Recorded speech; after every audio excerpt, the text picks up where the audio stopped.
ప్రస్తుతం మనతో పాటు ఉస్నాబాద్ నియోజకవర్గం సురేందర్ రెడ్డి గారు ఉన్నారు. సురేందర్ రెడ్డి గారు ఇప్పుడు చూసుకున్నట్టయితే రేవంత్ రెడ్డి గారి మధ్య కాలంలో ఖమ్మంలో కావచ్చు, తర్వాత ఇక్కడ నాగోల్లో కావచ్చు, ఇక్కడ మూసి సుందరీకరణ చేస్తున్నారు, అండ్ గాంధీ విగ్రహం పెడుతున్నారు. దానికి సంబంధించి బీజేపీ నేతలు కూడా అక్కడిక్కడ ఆందోళన చెందుతున్నటువంటి పరిస్థితి.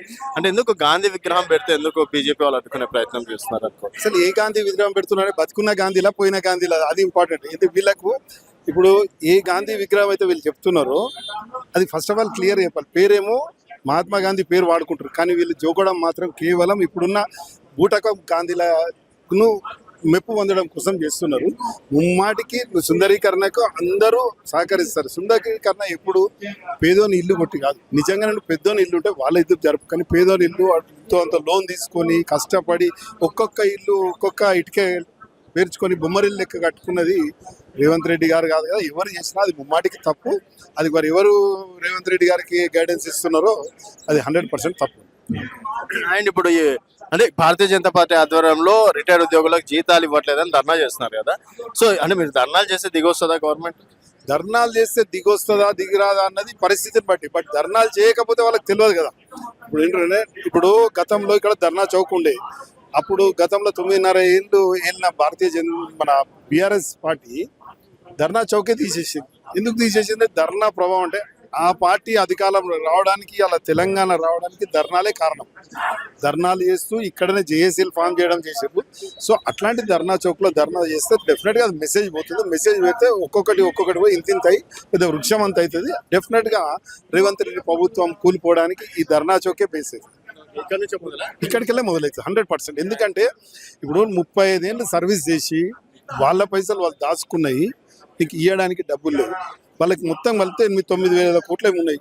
5,000 కోట్లు పెట్టి గాంధీ విగ్రహం ఎవరికి కావాలండి? గాంధీ మనవడే చెప్తుండే, వద్దురా నాయన, మా తాత పేరు వాడుకోకుర్రా నాయన అంటే వీళ్ళు ఆ గాంధీ కోసం కాదు.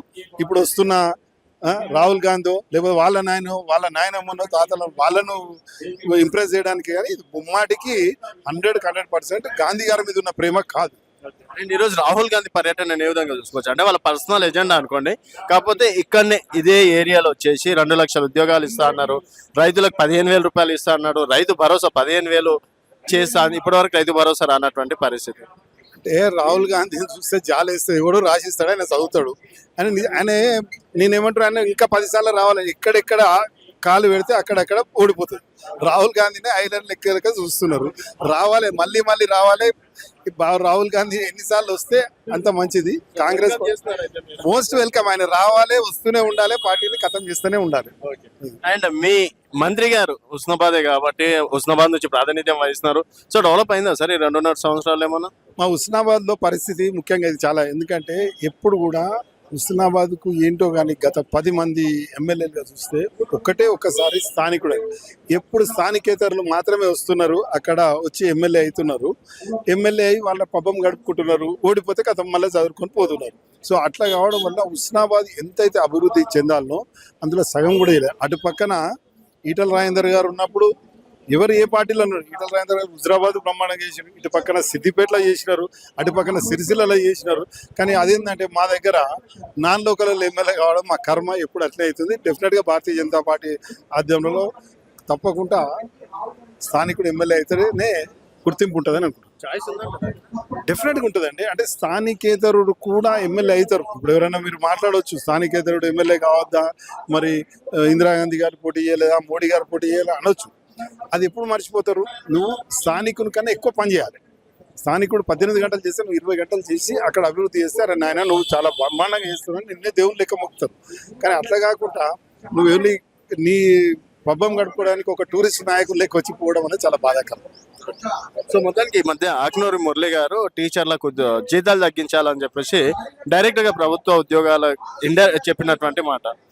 టీచర్ల ఉద్యోగాలు తగ్గించాలి అన్నదో, లేకపోతే ఆయన ఇప్పుడు సివిల్ సర్వీసెస్లో ఉన్నప్పుడు వాళ్ళ ఉద్యోగాలు తగ్గించుకోవడమే. టీచర్లను కరెక్ట్గా వాడుకోవాలి, టీచర్లను టీచర్ లెక్క వాడాలి. టీచర్లను ప్రతిదానికి ఓట్ల లెక్క టీచర్లనే, ఇంకో దానికి టీచర్లను టీచర్ లెక్క వాడి కరెక్ట్ పద్ధతిలో ఉద్యోగులను యూజ్ చేసుకొని, ఎందుకంటే పిల్లలు చదువుతూనే రేపటి దినం కంట్రీ ముందు, దేశం ముందుకు ఉండాలని కోరుకుంటారు. కాబట్టి తప్పకుండా అది నేనైతే దాన్ని ఏకీభవిస్తలేను.